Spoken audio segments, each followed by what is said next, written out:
Dieu ensemble. On va lui dire que ses bontés pour moi se renouvellent chaque matin. Amen. Vous pouvez taper des mains, vous pouvez danser, c'est la joie ce matin. Amen.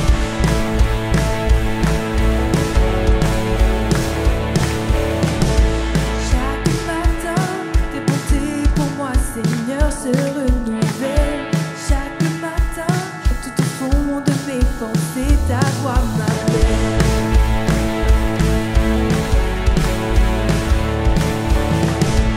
Chaque matin, par amour, tu viens pourvoir à mes besoins.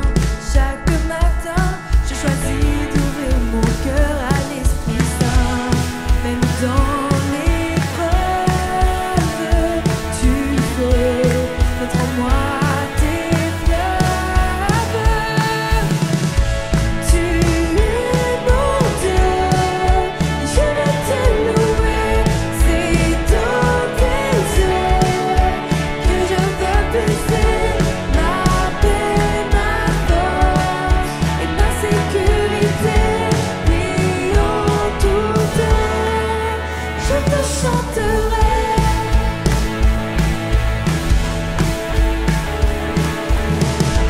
Chaque matin, tes bontés pour moi, Seigneur, se renouvellent.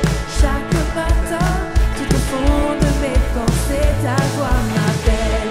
Chaque matin, par amour, tu viens pourvoir à mes besoins. Chaque matin, je choisis d'ouvrir mon cœur à l'Esprit Saint.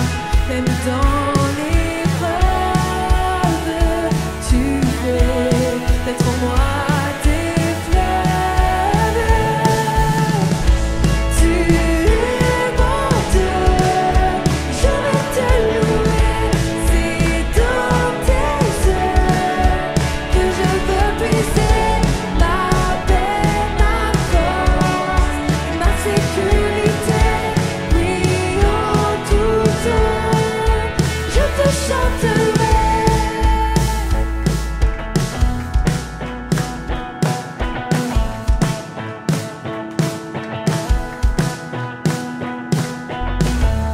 Dans le désert et la souffrance, dans le bonheur et l'abondance, je sais que tu es là. Tu restes près de moi. Déclarons ensemble. Dans le désert et la souffrance, dans le bonheur et l'abondance, je sais que tu es là. Tu restes près de moi. Tu es mon Dieu, je vais te louer. C'est dans tes yeux que je peux puiser ma paix, ma force et ma sécurité. Oui, en tout temps, je te chanterai. Tu es mon Dieu, je vais te louer. C'est dans tes yeux que je veux puiser ma paix, ma force et ma sécurité. Oui, en tout temps, je te chanterai.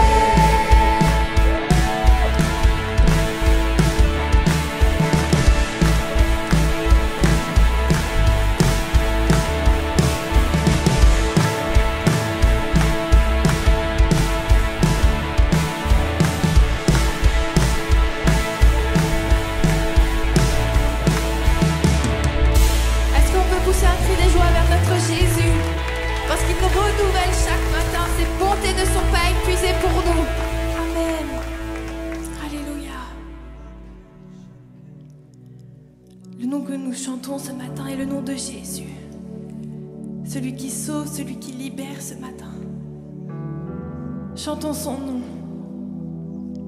Alléluia.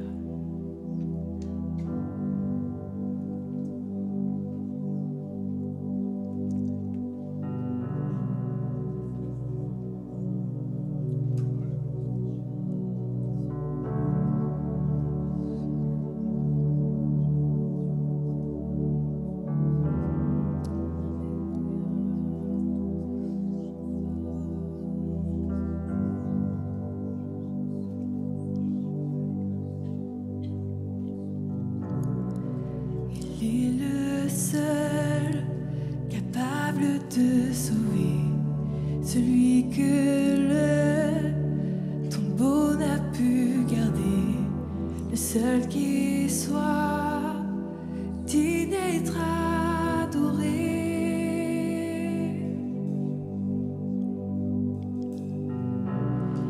Il tient les clés de la mort, de l'enfer, et en son nom le pouvoir te guérit. Par son sang, nos fautes sont effacées. Son nom est Jésus. Son nom est Jésus. Son nom est merveilleux, conseiller, oui Dieu puissant.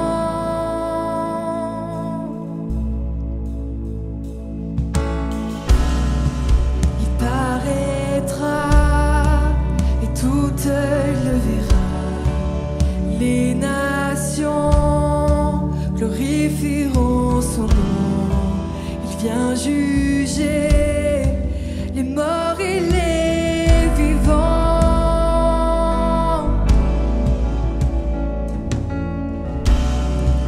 Au temps marqué, Jésus reviendra. En sa présence, tout genou fléchira. Tous confesseront le nom au-dessus de tout nom. Mais son nom est Jésus. Oui, son nom est Jésus. Son nom est merveilleux, conseiller, oui Dieu puissant.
peux entendre des voix qui s'élèvent et qui commencent à adorer le seul nom au-dessus de tout autre nom, le nom de Jésus. Alléluia, tu es merveilleux. Oui, nous t'adorons, Seigneur, car tu es digne de louange.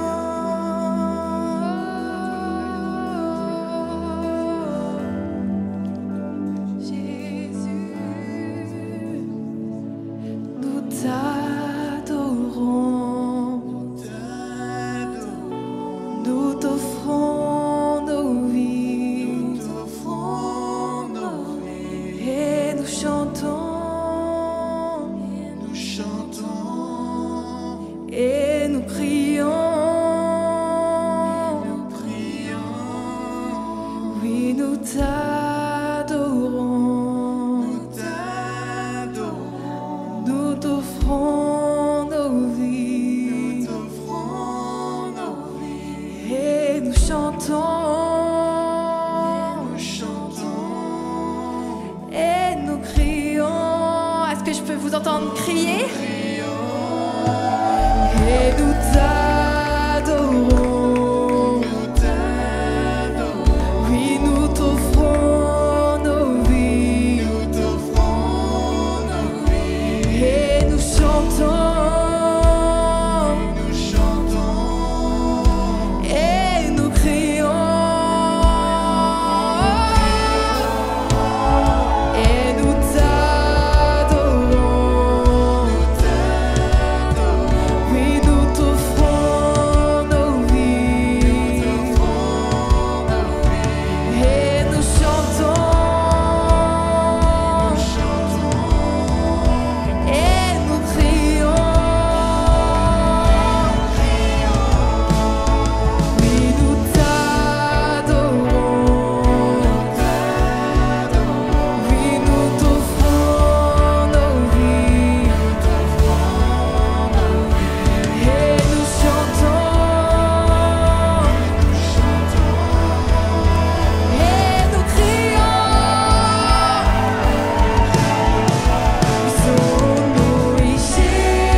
Le nom de Jésus règne dans ta vie ce matin.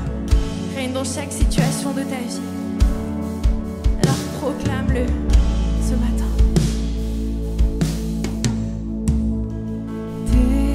Descendu sur la terre, calmant le flot des mers, tu nous as montré ton immensité.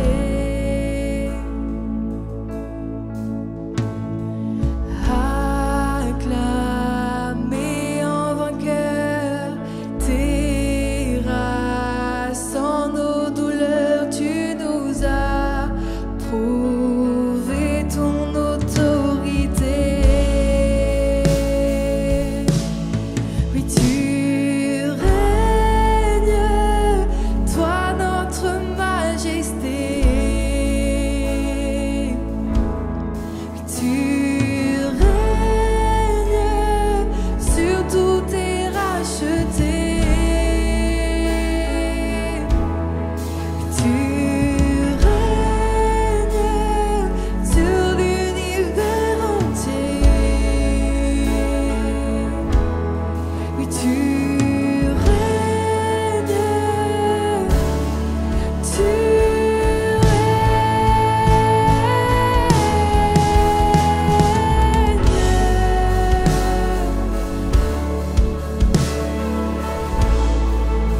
tu règnes sur tout est racheté.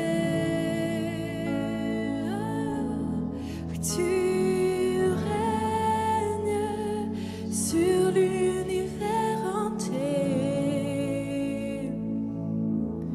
Oui, tu règnes. Oui, tu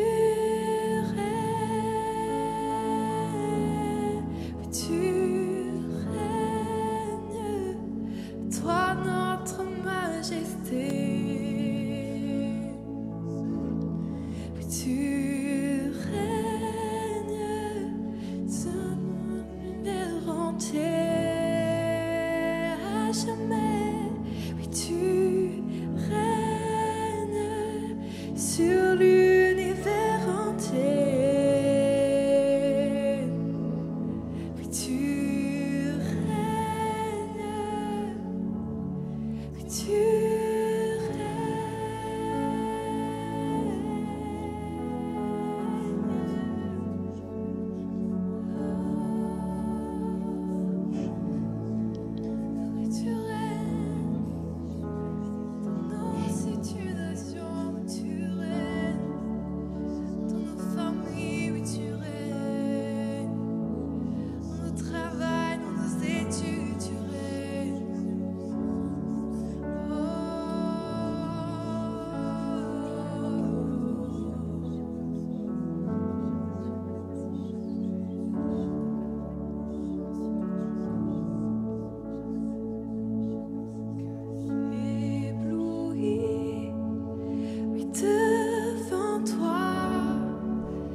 Je suis là à tes pieds, je viens t'adorer, je désire habiter près de lui, devant toi.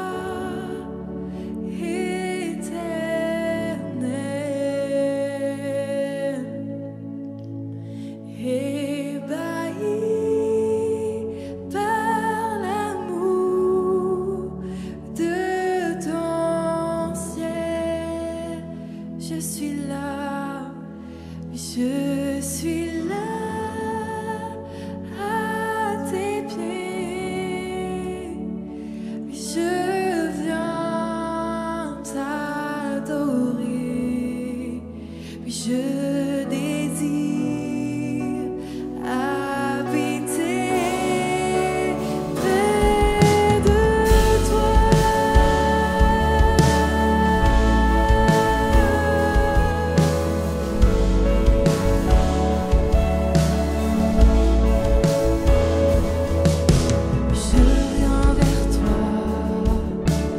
Dans le secret, en ta présence.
Chantons-le ce matin, qu'il est ta lumière. Oui, tu es ma lumière. En toi, j'ai un Père heureux. Sois ma prière. Oui, tu es ma lumière. Oui, tu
Alléluia, Jésus, Jésus, Jésus, Jésus, Jésus. Merci Saint-Esprit.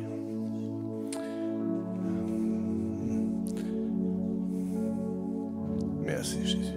Ce matin, juste, on va prendre un petit temps pour prier.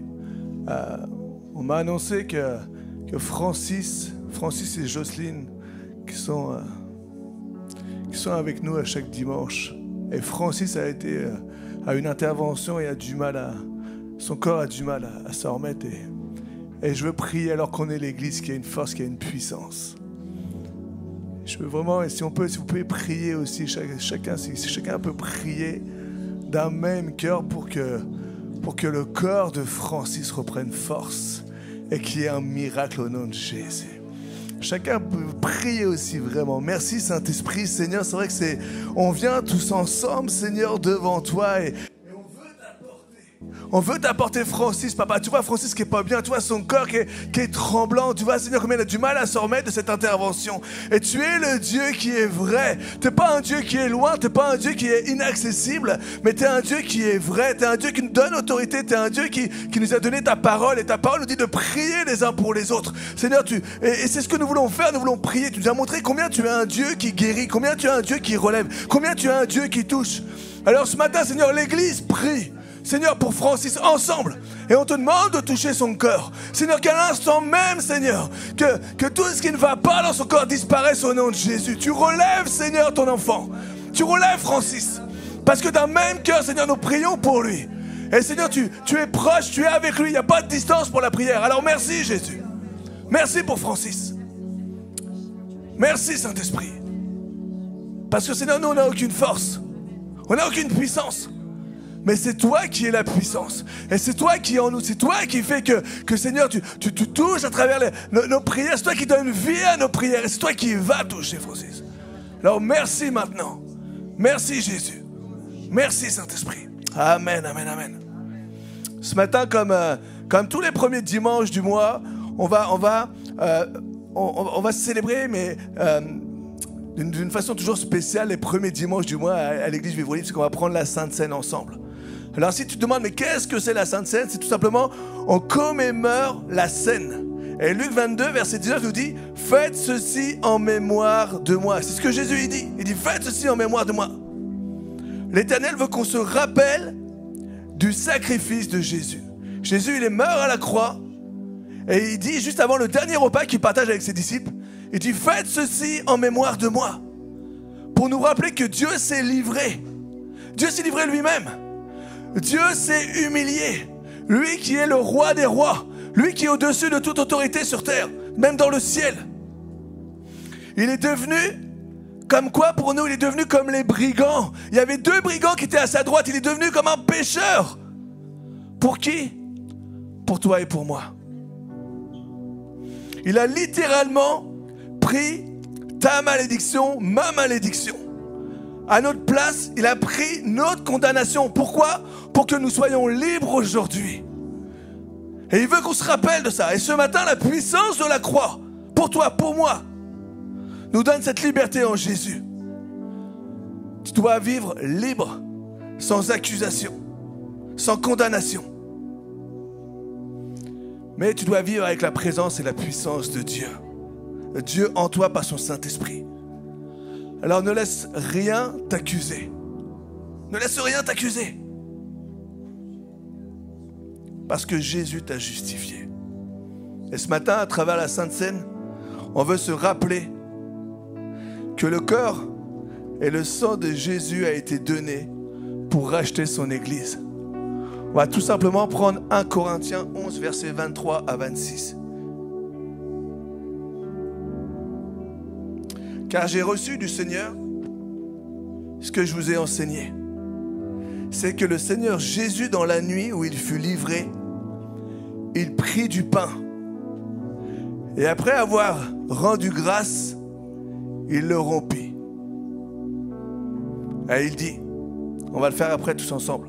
Et il dit, ceci est mon corps, voilà ce que dit Jésus. Ceci est mon corps qui est rompu pour vous. Peut-être que les disciples n'avaient pas compris quand Jésus leur disait là. Mais il leur dit, faites ceci en mémoire de moi. De même, après avoir soupé, il prit la coupe et il dit, cette coupe est la nouvelle alliance en mon sang. Faites ceci, et c'est ce qu'on va faire ce matin, en mémoire de moi. Toutes les fois que vous en boirez, car toutes les fois que vous mangez ce pain et que vous buvez cette coupe, vous annoncez la mort du Seigneur jusqu'à ce qu'il vienne.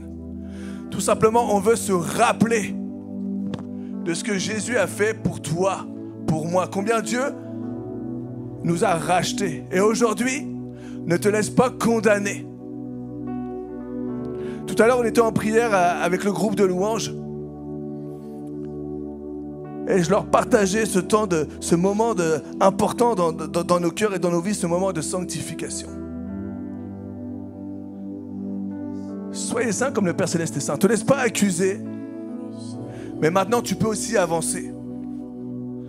Tu peux aussi avancer avec Jésus. Seigneur, il s'est donné pour toi par amour.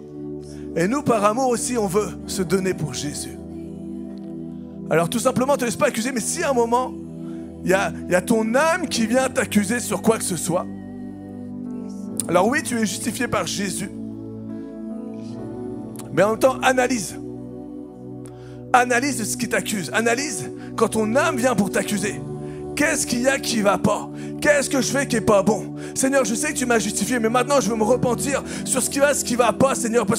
Pourquoi? Parce que je veux m'approcher de toi. Je veux m'approcher de toi.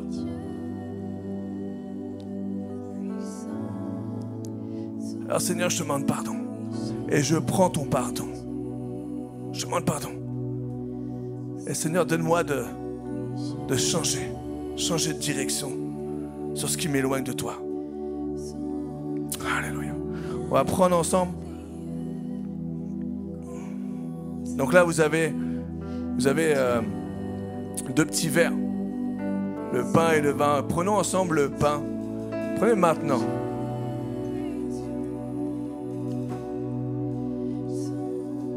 en se rappelant que, Seigneur, se pince ton corps. Se pince ton corps sur la croix alors que ton corps a été déchiré pour nous. Ce matin, on ne veut pas oublier ce que tu as fait pour nous. On ne veut pas oublier pourquoi on est là. Et Seigneur, on veut prendre aussi cette coupe qui est ton sang qui a coulé. Mais combien il fallait que ton sang coule pour qu'il y ait cette puissance.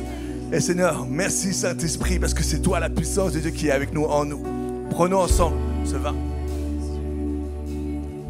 qui est représenté par un jus de raisin, bien sûr. Alléluia Jésus.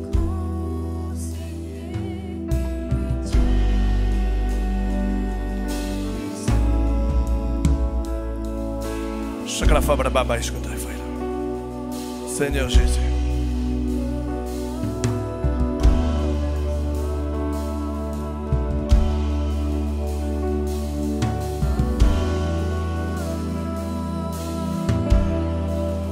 Sois libre au milieu de nous.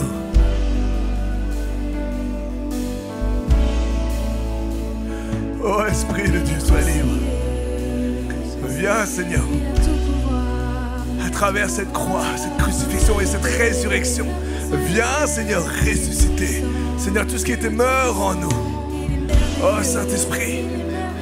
Seigneur, je prie pour chaque personne ce matin. Seigneur, continue ton œuvre dans chacune de nos vies. Et Seigneur, je veux briser toute condamnation parce que c'est toi qui nous rends libres. Seigneur, je brise toute condamnation. Je brise, Seigneur, toute flèche empoisonnée de l'ennemi. Et Seigneur, je mets devant nous ce bouclier de la foi. Seigneur, ce bouclier qui nous protège parce que Seigneur, nous avons cette foi en toi. Cette foi où ta mort n'est pas en vain, Seigneur. Mais que tu es ressuscité, que tu nous donnes en nous. Qu'il y a ce Saint-Esprit en nous qui vient nous rappeler, Seigneur.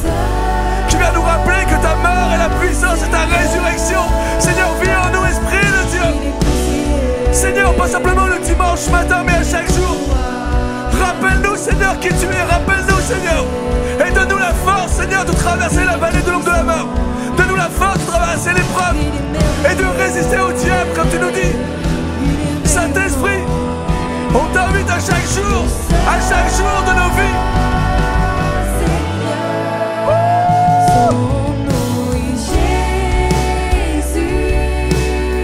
Sois libre en nous, Jésus. C'est ton église. On est à toi, on t'appartient.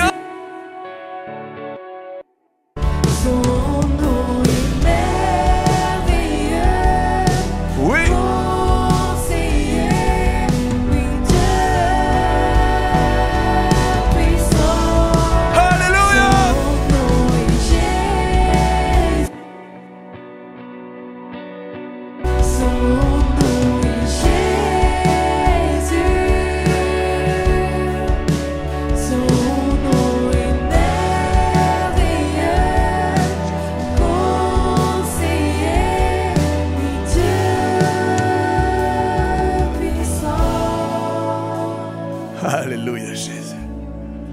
Est-ce qu'on peut donner une bonne main d'acclamation au roi des rois? Alléluia Seigneur Jésus, Jésus, Jésus, Jésus. Alléluia Saint-Esprit. Merci Seigneur. Merci au groupe de louanges. Merci. Combien c'est bon. Et on va passer aux annonces parce qu'on a un petit paquet d'annonces là. Il y a une reprise, on est reparti là. Les vacances c'est terminé. Hein. Tu peux dire à ton voisin, là, les vacances sont terminées là? Et ça veut dire quoi quand tu dis les vacances sont terminées? Ça veut dire quoi? Demande au prof là pour demain là. Ça veut dire qu'il faut se mettre au boulot. Alors dis à ton au boulot. Le pasteur attend que tu bosses. Est-ce qu'on peut éclairer la pièce? C'est possible? Manu, il faut que tu bosses là. Vas-y, éclaire. Voilà.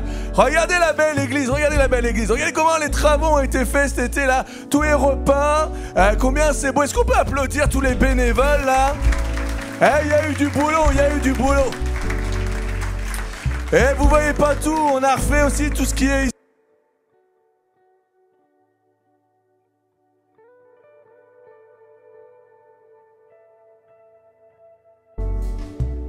Amen, merci. Il y a tellement de travail qui a été fait pendant... C'est bon, tu peux abaisser un tout petit peu. Laisse-moi... J'aime bien voir ceux à qui je m'adresse là. Merci Manu.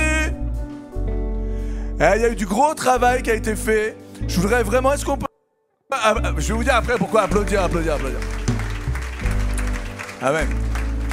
Et ce qui est génial, c'est que pendant les travaux, il y a eu des jeunes qui ont aidé. Il y a eu des moins jeunes qui ont aidé, des moins jeunes de 70 ans.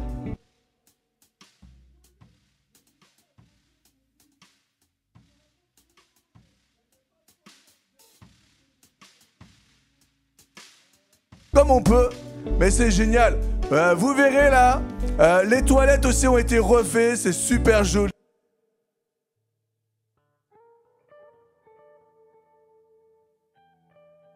Si vous voulez aller voir juste après la réunion, allez voir.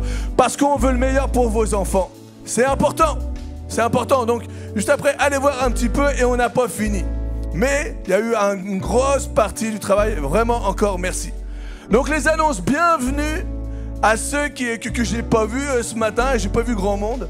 Je suis descendu un petit peu tard. Mais bienvenue à tous ceux qui... à vous, bienvenue à vous. Et bienvenue aussi à ceux qui vont nous regarder à travers les réseaux sociaux. Derrière, on a aussi tous les... Alors, on répète, tous les dimanches matin, le culte est à 10h30. Donc vous le savez, on est d'accord? Tout le monde sait que c'est à 10h30. Tu peux même venir un petit peu avant si tu veux connecter. Mais toi qui nous regardes sur les réseaux sociaux, peut-être que tu sais pas, peut-être que c'est la première fois que tu vois l'église Vivre Libre. Bah, laisse-moi dire que le culte, c'est tous les dimanches matin à 10h30. On a chaque mercredi à 19h, on a une réunion de prière. Et vous savez, c'est une puissance pour l'église. Une église qui prie pas là, c'est une église qui stagne. On a besoin et c'est beau, ça bouge. Vraiment, mercredi, c'est mercredi-là qu'on était dans l'accueil. Hein. Mercredi, on était dans l'accueil parce qu'il y avait des travaux ici, dans la salle de culte des enfants et tout. Et l'accueil, presque, on n'avait pas de place, on n'avait pas assez de place. Mais vraiment, je veux dire, merci à tous les soldats, merci à tous les combattants qui viennent le mercredi à 19h. C'est jusqu'à 20h, 20h15. Si Karine, elle met pas trop de temps quand elle apporte sa pensée. Je blague Karine, c'était génial. Super pensée à porter. On a une petite pensée à porter pendant 15 minutes. Et derrière, on attaque les prières. Ensuite, voilà, aujourd'hui, ce matin, Jesus Academy, c'est reparti. Il y a vraiment... Est-ce que vous voyez ce beau petit logo là?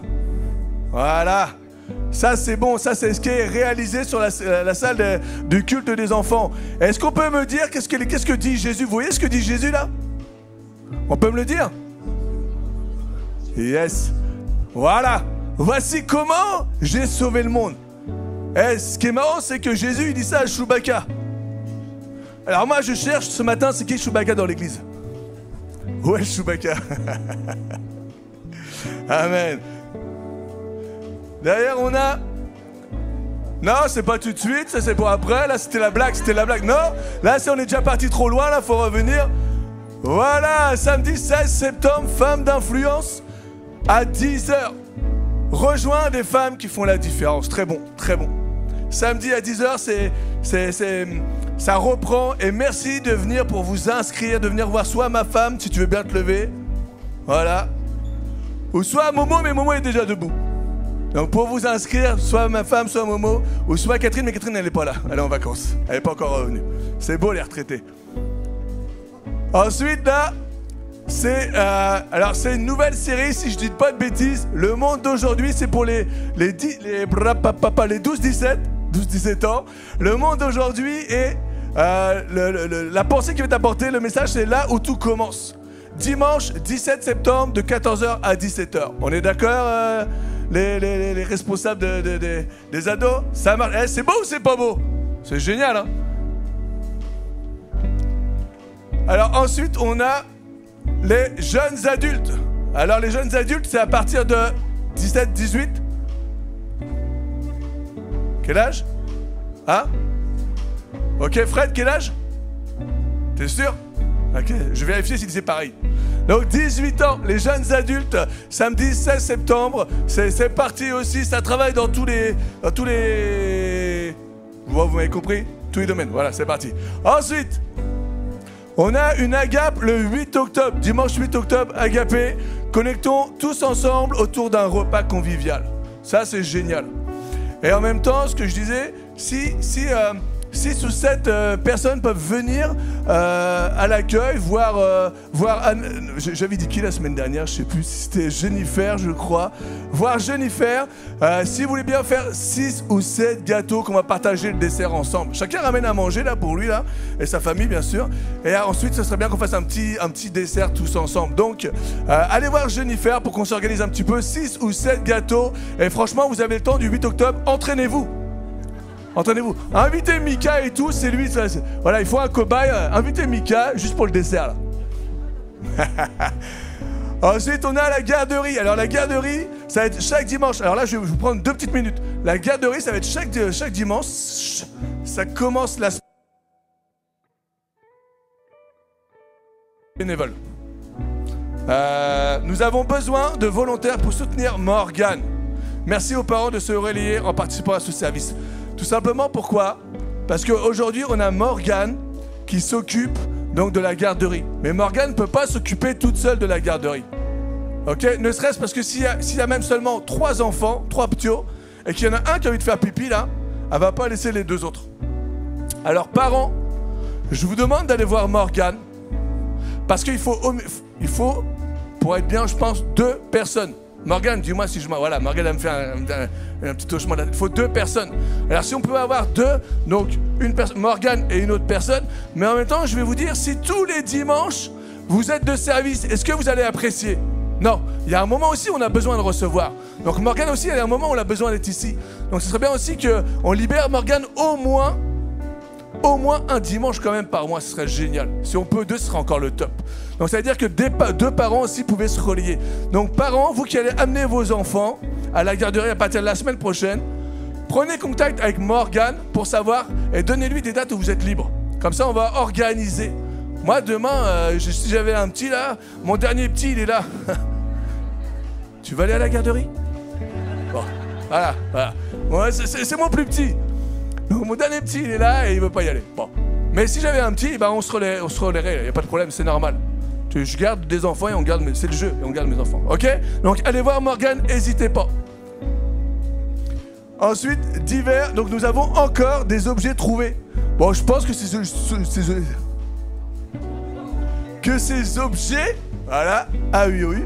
Je pense que ces objets sont pas très importants parce qu'ils sont toujours pas trouvés. Donc, enfin, ils sont chez nous, quoi. Alors ensuite, voilà, vous souhaitez soutenir l'église Vivre Libre. Donc il y a des dons, il y a des bannettes qui sont ici, bam, 2 bannettes. Si vous voulez faire un virement, venez me voir, je vous donne le RIB, n'hésitez pas. Je vais essayer de ne pas me tromper avec mon RIB, mais n'hésitez pas. Si vous voyez Emmanuel Martin, je dis, oh, tu t'es trompé là, ok, bon, ça marche. Donc n'hésitez pas, je vous passe le RIB de l'église. Alors juste pour vous dire aussi, parce que plusieurs sont venus me voir et c'est vrai, on a fait des travaux et les travaux ont un coût. D'accord? Ne serait-ce la peinture. La peinture, mais ça coûte cher. Moi, je suis pas un gars de travaux. Hein. Mais quand j'ai les factures, là, je dis, wow, ok, je deviens un gars de travaux, là, parce que je me dis, wow, ça pique. Après, on a fait le mur derrière, c'est beau. On a fait le parquet, c'est super beau et tout. Mais franchement, c'est assez cher. Il y a des personnes qui sont venues me voir et qui m'ont dit, pasteur, tenez, je vous donne une offrande pour les travaux. Alors, si vous avez à cœur de faire une offrande pour les travaux, la même, les bannettes sont là. Si vous voulez soutenir l'église, n'hésitez pas. On aime donner à Dieu. Et encore, moi, je bénis Dieu parce que tous ceux qui font les travaux, c'est des bénévoles. C'est génial. On a ce cœur pour vous recevoir. On a ce cœur pour que quand on arrive, ça soit beau. C'est classe quand c'est beau, vrai ou pas? Franchement, je vous dis, maintenant, moi, je vais faire pipi tous les 10 minutes. Là. D'ailleurs, je vais y aller dans 2 minutes. Je suis tellement content de voir les toilettes qui sont beaux comme ça, là. Restons connectés. Tout ça, c'est en train de se mettre en place. Vous pouvez avoir les messages de l'église Vivre Libre. Vous pouvez avoir, regardez un Facebook, Insta. C'est en train de se faire, ça s'alimente. On a notre Mike international qui travaille dessus. Ensuite, juste vous dire pour... je ne sais pas si vous avez vu à l'extérieur, là, on a la dose de linge. Ok? Parce que ces linges-là doivent partir, mais pour qu'ils partent, il faut qu'ils soient dans un conteneur. Et je crois que j'ai vu Adjil. Est-ce que Adjil, t'es là, Adjil? Il est là, il est pas là. Et on montre... Ouais, ok, Adjil, il est dehors, mais il est là. Ok, il est au téléphone. Juste, si je pouvais avoir 5-6 personnes avec Agile pour mettre tout le linge là, même plus on est, mieux c'est.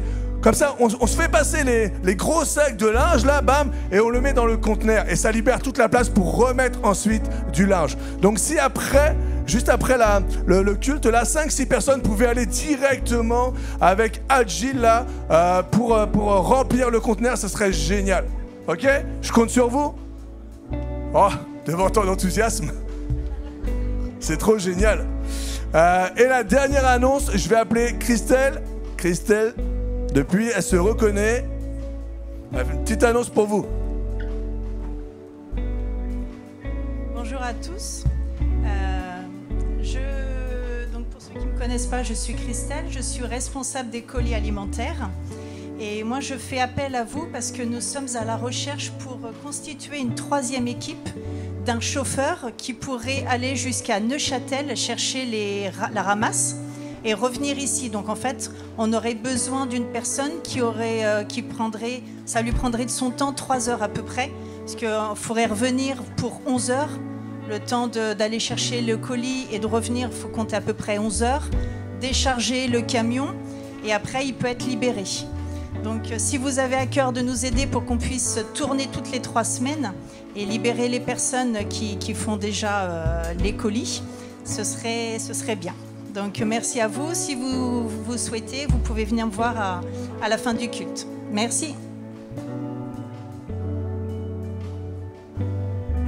Merci. On va arrêter le groupe de louanges, c'est bon les gars, parce qu'ils en peuvent plus. Ils me disent ouais mais t'es trop long et tout. Mais c'est pas ma faute, il y a plein d'annonces.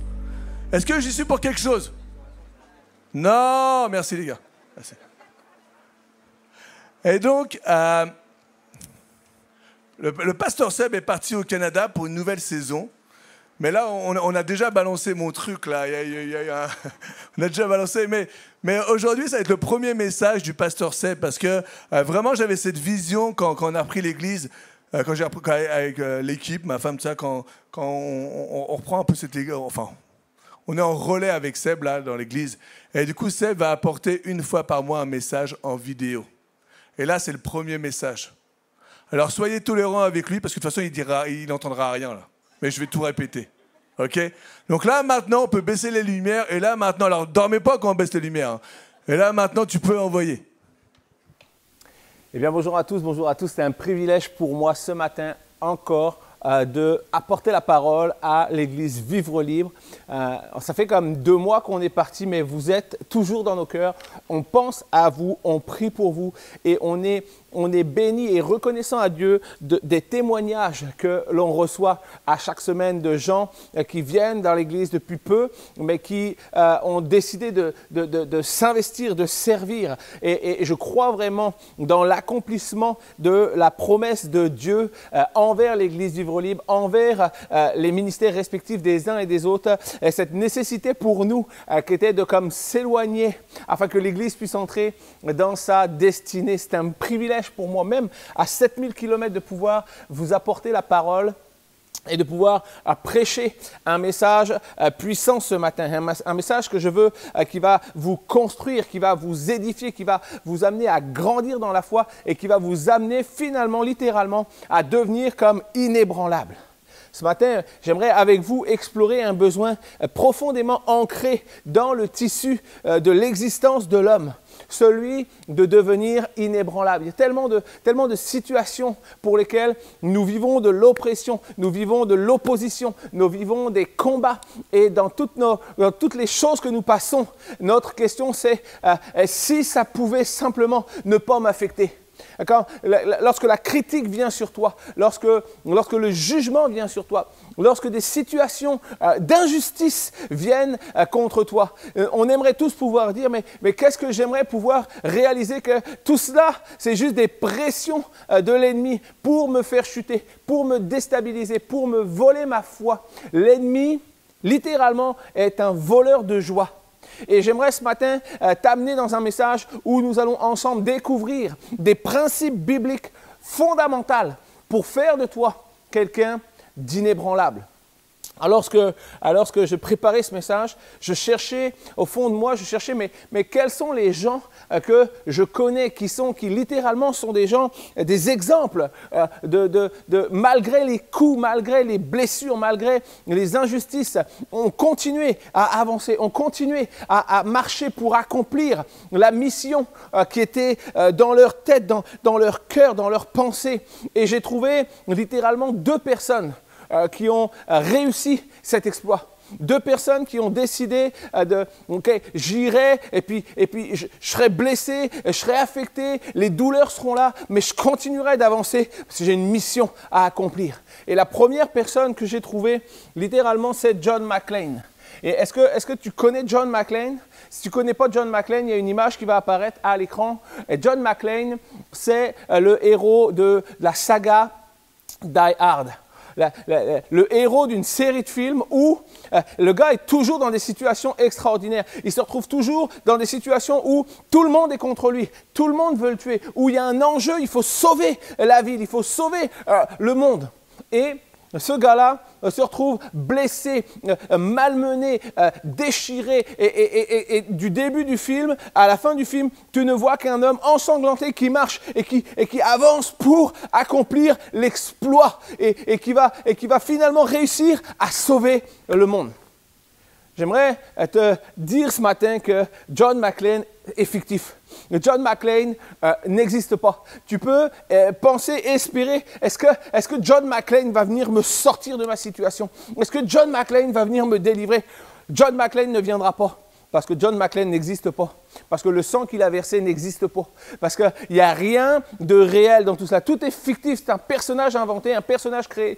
Mais j'ai trouvé une deuxième personne, une personne qui a marché sur la terre, une personne qui a souffert, une personne qui a vécu l'injustice, une personne qui a été blessée, flagellée, une personne dont le sang a été versé afin d'accomplir une mission réelle et sérieuse. Son nom est Jésus, son sang a racheté nos vies du poids du péché, de la honte, de la culpabilité. Son nom est Jésus. Ce matin, est-ce qu'on peut donner une main d'acclamation pour celui qui a accompli le vrai miracle? Ce n'est pas John McClane, c'est Jésus. Et ce matin, j'aimerais qu'on puisse regarder ensemble à cette nécessité de, comme Jésus, devenir littéralement des hommes et des femmes inébranlables. Nous savons que la difficulté est là, nous savons que quelquefois l'injustice est là, nous savons que les douleurs sont là, mais nous continuerons d'avancer.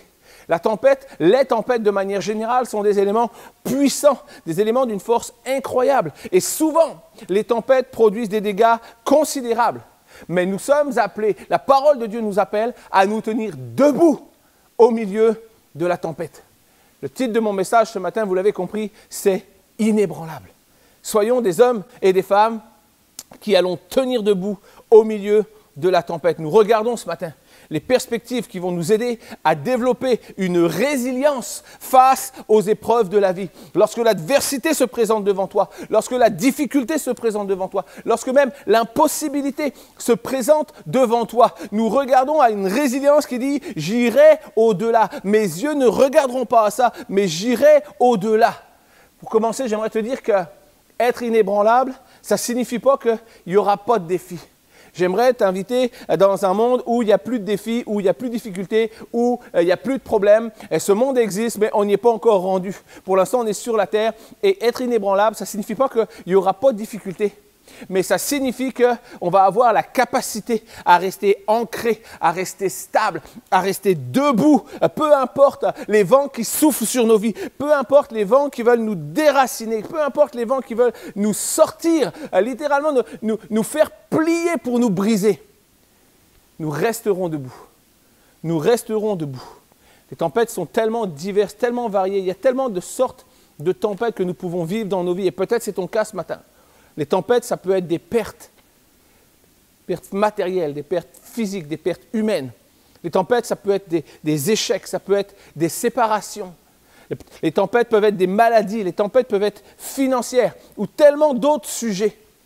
Mais mon désir ce matin, c'est qu'ensemble, nous regardions et ensemble, nous aspirions après des principes bibliques pour cultiver finalement La force intérieure de Christ qui transcende les circonstances extérieures.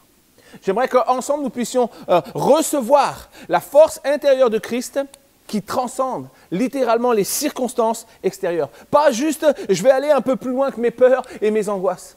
Pas juste, je les dépasserai un peu et puis, oh, j'ai fait un exploit. Oui, c'est un exploit de dépasser un peu ses peurs, mais je t'invite à entrer dans une dimension où tu vas littéralement dépasser tes peurs, où tu vas les semer, où tu vas même tellement avancer loin d'elles que lorsque tu te retournes, tu ne les verras plus, elles ne te rejoindront plus, tu seras littéralement libéré, tu deviendras quelqu'un dont l'Esprit de Dieu est en lui et une personne qui est littéralement inébranlable face aux difficultés, aux souffrances et aux injustices de la vie. Ce matin, j'aimerais vraiment t'inviter à regarder à 4 principes bibliques pour rester debout, combien même tu demeures au cœur de la tempête. Peut-être c'est ton cas ce matin, tu dis, moi Seb, je suis au cœur de la tempête. Moi, tu ne connais pas mon histoire. Moi, tu ne sais pas ce que je vis en ce moment. Non, je ne sais pas ce que tu vis en ce moment, mais si Seb ne sait pas ce que tu vis en ce moment, Jésus sait parfaitement ce que tu vis en ce moment. Jésus sait parfaitement où tu es en ce moment. Jésus sait parfaitement les défis. Jésus sait parfaitement les urgences que tu vis en ce moment. On fait une lecture ce matin dans l'évangile de Matthieu, le chapitre 14 et les versets 22 à 33. Voici ce que la parole de Dieu déclare. Aussitôt après, il obligea les disciples à monter dans la barque. Nous parlons de Jésus. C'est Jésus qui, lorsque la foule est là, il doit renvoyer la foule, mais avant cela, il oblige les disciples à monter dans la barque et à passer devant lui de l'autre côté pendant qu'il renverrait la foule. Quand il l'eut renvoyé, il monta sur la montagne pour prier à l'écart et comme le soir était venu, il était là seul. La barque déjà au milieu de la mer était battue par les flots car les vents étaient contraires.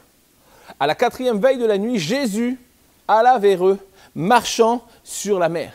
Quand les disciples le virent marcher sur la mer, ils furent troublés et dirent « C'est un fantôme !» Et dans la frayeur, ils poussèrent des cris. Jésus leur dit aussitôt « Rassurez-vous, c'est moi, n'ayez pas peur !» Pierre lui répondit « Seigneur, si c'est toi, ordonne que j'aille vers toi sur les eaux. » Et il dit « Viens !» Pierre sortit de la barque et marcha sur les eaux pour aller vers Jésus. Mais voyant que le vent était fort, il eut peur. Et comme il commençait à s'enfoncer, il s'écria « Seigneur, sauve-moi !» Et aussitôt Jésus étendit la main et le saisit.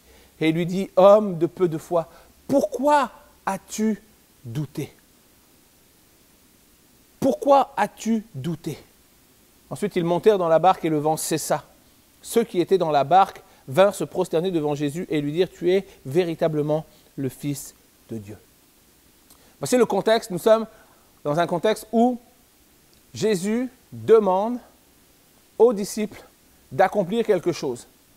Et ce quelque chose, c'est de prendre la barque et de traverser la mer. Mais j'aime ce texte et j'aime particulièrement l'évangile de Marc, le chapitre 6 et les versets 47 à 49 qui nous donnent un détail supplémentaire. C'est comme si Marc littéralement disait « Good job, bon rapport Matthieu, mais il manque quelque chose. » Et voici ce que le texte nous donne comme détail. Le texte nous dit que le soir étant venu, la barque était au milieu de la mer et Jésus était seul à terre. Bien sûr, nous l'avons vu, on l'a lu tout à l'heure.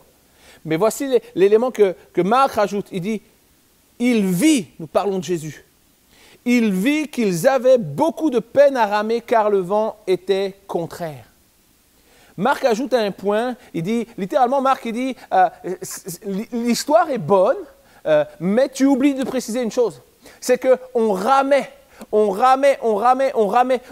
fort sans succès. On donnait tout, mais on n'avançait plus.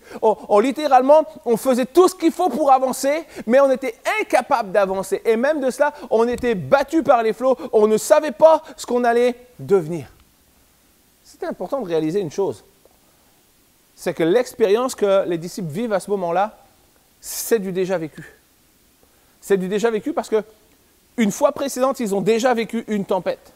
Une fois précédente, ils étaient déjà dans une barque battue par les flots. Et cette fois précédente, Jésus était avec eux dans leur bateau. Jésus était là. Et en avril de cette année, Youssef a lancé une chanson qui s'appelle « J'ai Jésus dans mon bateau ». Ça fait, tout le monde a chanté ça, « J'ai Jésus dans mon bateau ». Peut-être l'image va s'afficher à l'écran, mais « J'ai Jésus dans mon bateau ». Et c'est bon de chanter qu'on a Jésus dans mon bateau. Et les disciples avaient vécu quelque chose d'extraordinaire parce que Jésus était dans le bateau. Mais la vraie question du moment, la vraie question des disciples à ce moment, dans cette deuxième expérience, c'est qu'est-ce qu'on fait lorsque Jésus n'est pas dans le bateau?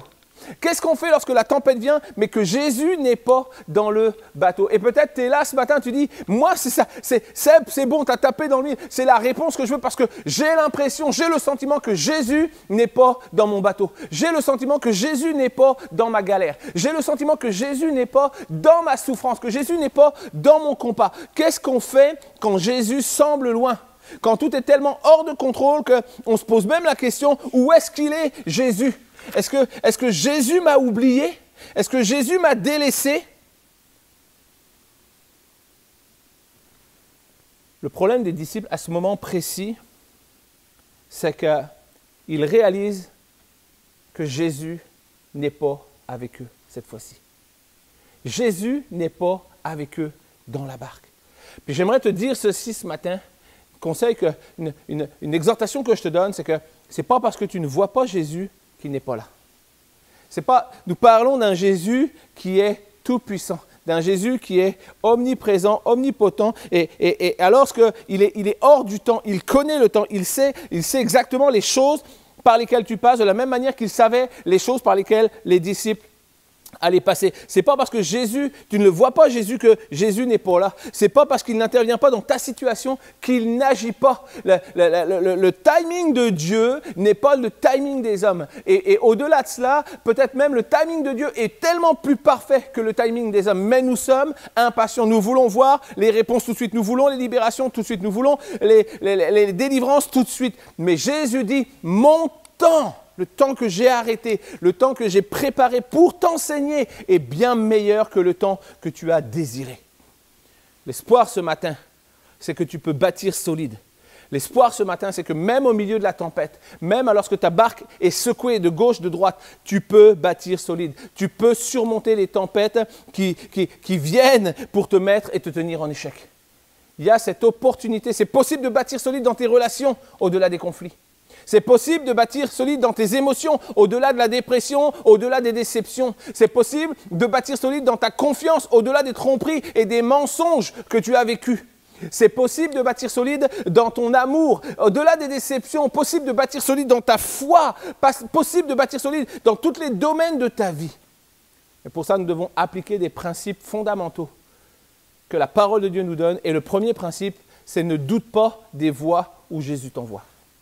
Les disciples sont là et les disciples ont été envoyés par Jésus. Ils n'ont pas pris la décision d'aller, mais ils ont simplement accompli ce que Jésus avait demandé. Et parfois, il arrive qu'on s'interroge sur ce qu'on vit. Pourquoi je suis allé là?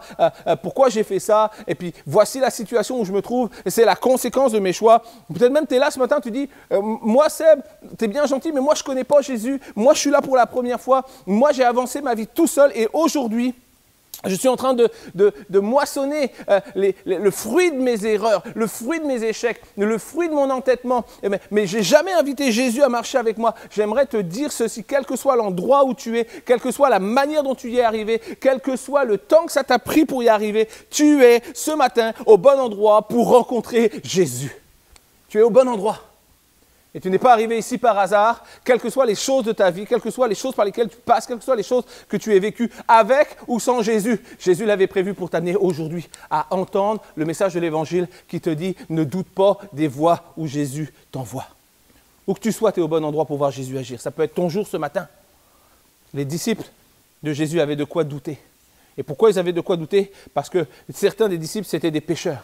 Ils savaient discerner le temps. Ils connaissaient la météo. Et je crois qu'ils avaient littéralement aperçu le temps. Et ils savaient que le temps n'était pas opportun. Ils savaient que s'il y avait bien un moment pour ne pas aller en barque sur la mer, c'était maintenant. Je crois vraiment qu'il y a eu une discussion qui a pris place avec Jésus. Je n'étais pas là, mais je le crois, je le vois, je le visualise. Parce que les gens étaient des professionnels, des pêcheurs. Et Jésus, c'était un charpentier qui leur dit « Allez de l'autre côté ». Mais eux, ils voient les éléments. Et la réalité, c'est que quelquefois, on s'entête, on ne veut pas aller parce que nous regardons aux choses que nous voyons et nous oublions ce que Jésus veut faire dans la situation. Le texte nous dit que Jésus les obligea. Jésus les obligea alors qu'il savait littéralement que la tempête allait se lever. Jésus le savait. Et je crois, comme je le dis, pour ne pas le répéter, mais les disciples savaient également ce qu'allait venir. Mais le texte dit que Jésus les obligea. Et le mot grec pour obligea, c'est anagazo.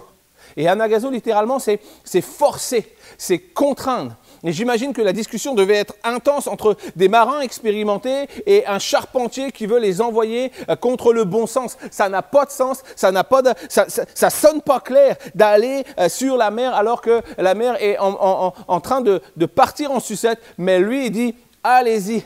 Et on n'est pas toujours d'accord pour marcher là où Jésus nous appelle. Parce que nous regardons aux circonstances, nous regardons à l'environnement, nous regardons littéralement au tableau, au lieu de discuter avec l'auteur. C'était déjà arrivé d'aller dans un musée et de voir des toiles. Moi, je suis allé au Louvre, je suis allé dans plusieurs musées et certainement des fois, je me trouve devant des toiles et je me dis, mais ça ressemble à rien. C'est moche. C'est moche. Puis, j'aime me poser puis commencer à regarder les descriptifs en dessous de voici qui est l'auteur du tableau, voici sa pensée, voici la description de son art. Et là, quand tu regardes à nouveau, tu commences à percevoir la toile de manière différente. Il y a des tableaux qu'on ne comprend pas. Il y a des tableaux de ta vie que tu peux ne pas comprendre. Il y a des saisons de ta vie que tu peux ne pas comprendre. Mais l'auteur de toutes ces choses sait exactement ce qu'il a fait, comment il l'a fait et pourquoi il l'a fait. J'aimerais qu'on mette à l'écran la photo de la toile de John Olsen. Et juste pour te montrer qu'on a parfois des avis négatifs de tout ce que nous ne comprenons pas, de tout ce que le Créateur a voulu faire. Puis lorsque nous regardons la toile de John Olsen, je prends un break, puis ce n'est pas un enfant de 3 ans qui a dessiné son premier dessin, et les parents étaient fiers, ils disaient, oh c'est bien mon fils, tu as fait tellement un beau dessin, puis regarde, mets-moi ça à la poubelle, parce que c'est une véritable œuvre d'art. Une véritable œuvre d'art, c'est John Olsen, l'artiste, un artiste abstrait, il l'a peint. Et alors, lorsque tu regardes ça, tu te dis, c'est quoi? Ça ressemble à rien. Mais si tu parles avec John Olsen va te dire que ce qu'il a peint, c'est la nature. Et lorsque tu commences à regarder les détails de plus près dans la toile de John Olsen, tu vas commencer à entrevoir des fleurs. Tu vas commencer à entrevoir de la verdure. Tu vas commencer à entrevoir des poissons. Tu vois toutes sortes d'affaires que tu ne voyais pas au premier abord. Mais là, lorsque tu commences à regarder ça, finalement, tu prends un autre champ de vision et tu commences à trouver même la toile intéressante. J'aimerais te dire ce matin qu'il y a une réalité, c'est que nous luttons parfois pour des situations parce que nous n'en avons pas la compréhension.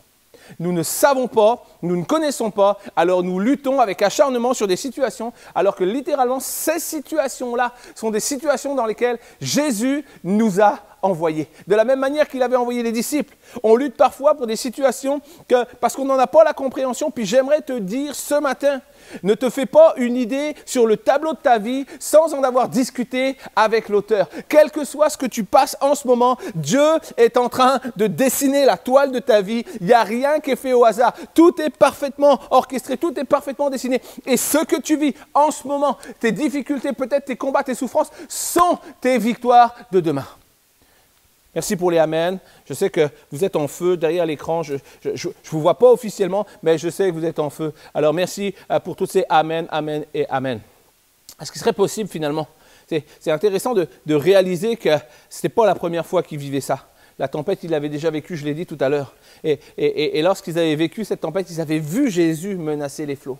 Et ma question, c'est une question qui m'est personnelle, mais lorsque je lisais ce deuxième texte, je me disais finalement, est-ce qu'il serait possible que Jésus ait voulu tester à nouveau leur capacité? Alors que la première fois, il leur dit, vous n'avez pas la foi suffisante. Il menace les flots s'arrêtent et eux sont comme émerveillés. Waouh! Mais Jésus leur a confié une autorité qui est semblable à la sienne. Et est-ce qu'il serait possible que Jésus ait littéralement voulu les tester en les envoyant seuls cette fois-ci? Il y a des situations qui paraissent pas de sens dans nos vies. Des situations, des choses par lesquelles nous passons qui paraissent pas de sens. Mais j'aimerais te dire ceci, avec Christ, tout ce qui est dépourvu de bon sens a du sens. Tout ce qui est dépourvu de bon sens a du sens. Est-ce que ça a du sens de faire de la boue, cracher avec sa salive, ou faire de la boue pour mettre sur les yeux d'un aveugle afin que celui-ci recouvre la vue? Ça n'a pas de sens. Ça ne fait aucun bon sens. Mais pour Jésus, ça a du sens. Est-ce que ça a du sens de dire à des disciples, vous avez 5000 hommes avec les femmes et les enfants, asseyez-les, organisez-les, mettez-les en rangée, puis je m'en vais les nourrir. On a 5 crackers, 2 sardines, on s'en va pour nourrir la foule. Ça n'a pas de sens. Mais avec Jésus, ça a du sens. Avec Jésus, ça a du sens. Tout ce qui paraît pas de sens, pas de bon sens, a du sens avec Jésus. J'aimerais dire à quelqu'un ce matin, au lieu de crier « pourquoi ?» au lieu de sans cesse crier « pourquoi, pourquoi, pourquoi ?» commence à demander « pourquoi ?» Arrête de crier tes « pourquoi ?» mais commence à demander « pourquoi ?» Seigneur, ma situation. Peut-être tu es dans une pattern, tu tournes en rond dans une situation. Et peut-être tu es là, tu dis « ça n'arrête pas, ça recommence sans fin. » Arrête de demander « pourquoi ?» commence à dire « pourquoi ?» Seigneur, c'est quoi le but? C'est quoi que tu veux m'apprendre? Le peuple d'Israël n'a pas tourné 40 ans dans le désert juste parce que parce que Dieu voulait s'amuser avec eux. Le peuple d'Israël a tourné dans le désert parce qu'il y avait quelque chose à apprendre. Il y avait quelque chose à découvrir. Il y avait quelque chose à réaliser. Nous avons besoin de prendre conscience de cela. Au lieu de crier pourquoi, commence à demander pourquoi. C'est important de comprendre une chose. C'est que la tempête peut réduire ton champ de vision, mais elle n'impacte pas le champ d'action de Dieu. La puissance de Dieu reste la même pour ta vie. La puissance de Dieu reste la même pour toi. Il veut agir de la même manière. Ton champ de vision peut être réduit, mais le champ d'action de Dieu reste énorme, reste grand, reste sans changement. Et Dieu a un plan pour ta vie et il veut agir. J'aime particulièrement la phrase de C.S. Lewis. C.S. Lewis a dit ceci, il a déclaré, il a dit « La difficulté prépare des gens ordinaires pour une destinée extraordinaire ». Et ça, je te redonne cette phrase, c'est tellement grande, tellement puissante. La difficulté prépare des gens ordinaires, comme moi, comme toi, pour une destinée extraordinaire, comme un cheminement nouveau avec la personne de Jésus pour entrer dans l'extraordinaire. Sache que quand ta vision est amoindrie, Jésus garde une vision élargie. Voilà. Nous avons une vision en 4 tiers, tu sais, les télés de l'ancien temps, 4 tiers, une vision carrée. Mais Jésus garde une vision en 16/9, et même plus que ça, Jésus garde une vision panoramique. Jésus voit tout, Jésus connaît tout, Jésus sait tout. Il voit les choses que tu ne vois pas. Il connaît les choses que tu ne connais pas. Il est hors du temps lorsque tu es dans le temps. Lorsque tu vis des situations, Jésus est en dehors des situations. Il connaît déjà l'issue. Il connaît déjà ce vers quoi tu vas marcher. Il connaît déjà comment tu vas en sortir. Mais nous avons besoin de réaliser que nous ne devons plus demander pourquoi, mais que nous devons demander pourquoi. Seigneur, c'est quoi le but? Donne-moi de réaliser pour cette saison de ma vie. Qu'est-ce que tu veux me montrer? Dans quoi tu veux m'amener? J'aimerais te dire ce matin, c'est littéralement comme si tu as une partie du plan de ta vie. Toi, tu navigues aujourd'hui avec une partie du plan de ta vie. Et alors que tu as une partie du plan de ta vie, tu considères que voici ce que j'ai déjà vécu. Voici mes difficultés. Voici la noirceur des moments de ma vie. Voici les moments où j'ai été, où j'ai pas été, où j'étais, j'ai pas été. Et actuellement, je suis comme dans une spirale de difficultés. Et alors que tu es dans cette spirale, tu as toujours, tu sais, comme dans les métros parisiens, l'ennemi de ton âme, Satan vient te dire, tu veux savoir où tu es? Vous êtes ici. Vous êtes ici.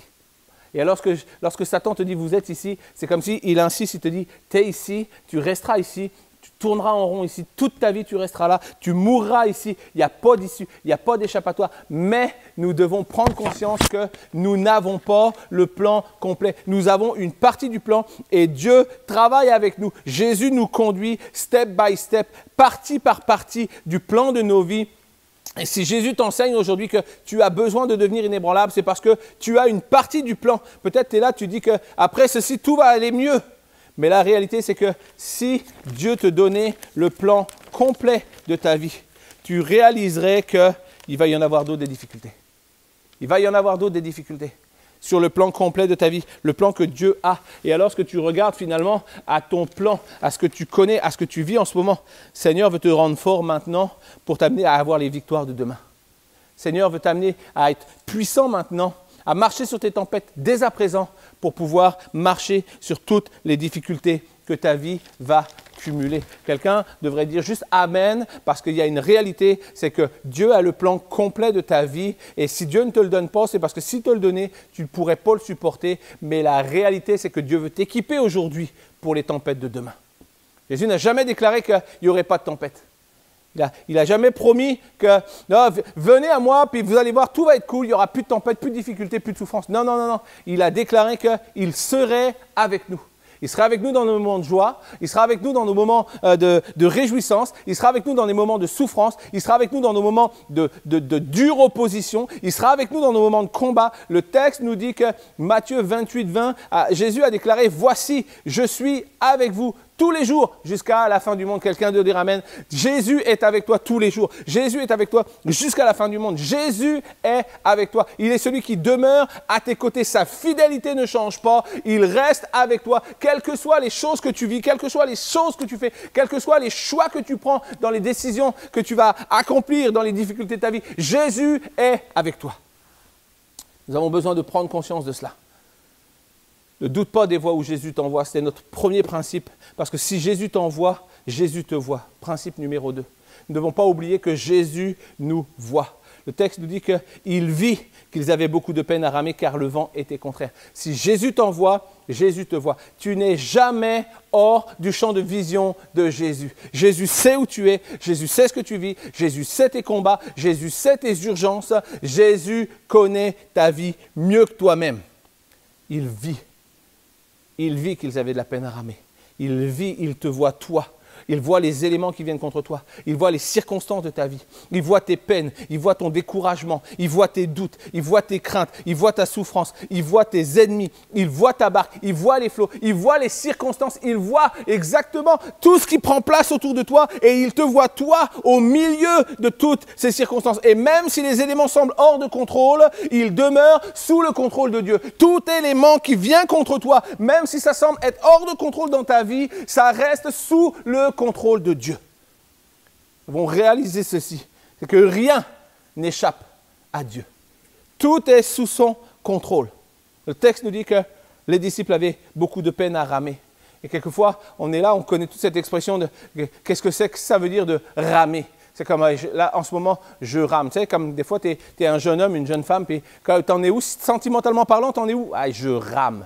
Je rame. C'est ça comme ça veut dire, je suis vraiment dans la galère. J'arrive pas à trouver une femme qui va m'accepter. C'est comme, t'en es où dans ton business? Je rame. Littéralement, il y a des moments que je ne voudrais pas avoir à passer. Puis en ce moment, je passe par des souffrances terribles, je passe par des crises financières, je rame dans mes affaires. La réalité, c'est que eux, ils avaient du mal à ramer et c'est littéralement l'image d'un monde qui se débat, d'un monde qui est dans la galère, d'un monde qui cherche par tous les moyens possibles. Il faut que je survive, il faut que j'avance, il faut que je sorte de cette situation-là. Mais je ne suis pas capable et plus je rame, moins j'avance. C'est pas normal. Eux, ils avaient du mal à ramer. Et ramer, c'est tellement dur. Ramer, c'est tellement dur. Et ramer dans la tempête, c'est encore plus dur. Alors que j'aimerais vraiment, on va mettre une photo à l'image là. Fait que moi, je suis allé faire du canoë avec une gang d'amis. Vous reconnaîtrez la famille Martins, puis Sébastien et Morgane Gros. On est allé faire du canoë tous ensemble en Ardèche. Et nous, comme on est fous, on a fait du canoë alors que c'était la canicule. L'eau était basse, comme c'est tellement compliqué. Mais en même temps, le canoë, c'est tellement le meilleur outil pour vérifier la force de ton couple et les liens familiaux.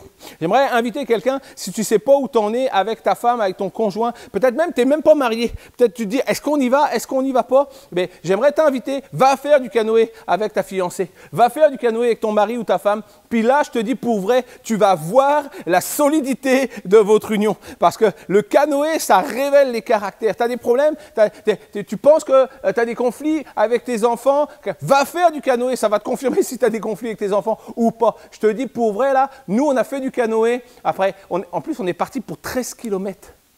13 km, tellement. Nous, on s'est pris pour des surhommes. On a dit, oh, l'eau est bas, les canoës touchent le sol. OK, 13 km. Ben, la réalité, là, c'est comme ça a révélé des caractères.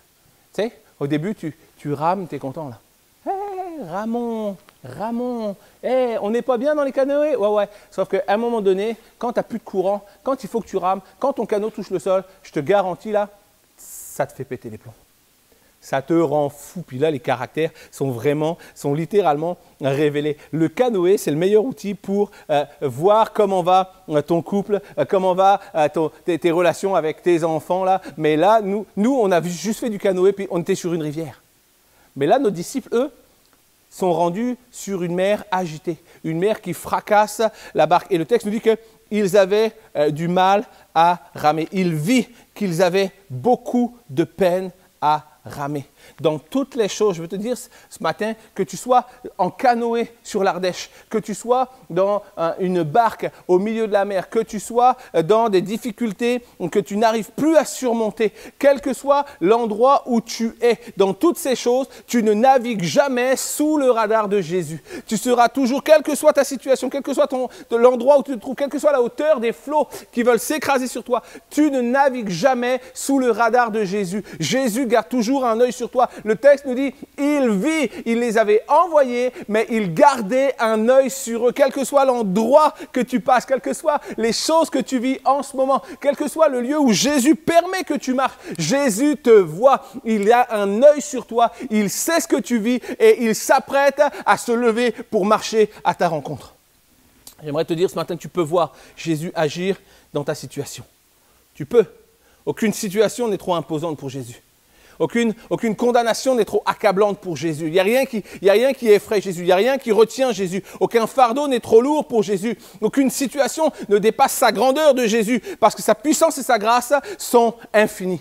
Sont tellement au-delà de ce qu'on peut imaginer. Il te voit, il sait où tu es, même au creux de la vague, même dans le creux de la vague. Il ne permettra pas que la tempête te domine, mais il veut te conduire à dominer la tempête parce que la tempête est une source d'épuisement.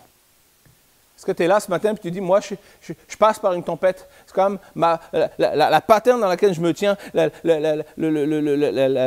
comment le fait de retourner sans cesse dans ma difficulté fait que je suis dans une situation où je ne suis plus capable. Je suis épuisé, je suis fatigué. La tempête, littéralement, c'est un instrument de l'ennemi pour nous épuiser. Okay? C'est comme fou parce que Jésus permet quelquefois qu'on aille dans des tempêtes pour nous enseigner. Mais l'ennemi utilise la tempête pour nous épuiser.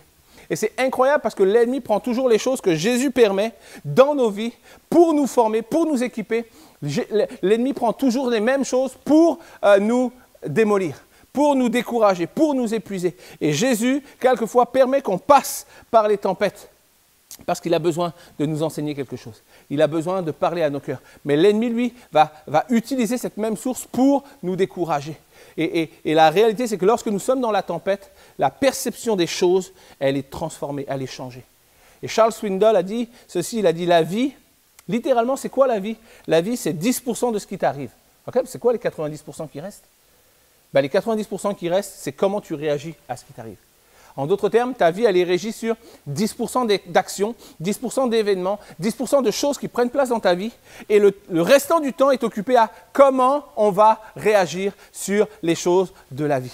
La tempête, elle vient pour affecter tes pensées, elle vient pour affecter ton raisonnement. La tempête, elle vient pour t'isoler, pour réduire ta vision et pour réduire tes actions. C'est ça littéralement que la tempête, elle vient faire. Et souvent, il est impossible de réfléchir avec clarté. Il est impossible d'avoir une bonne perspective des choses lorsque nous sommes dans la tempête parce que nous ne voyons que les éléments de la tempête. Et les disciples, à ce moment-là, eux, ils sont le seul mode dans lequel ils sont. C'est littéralement un mode survie.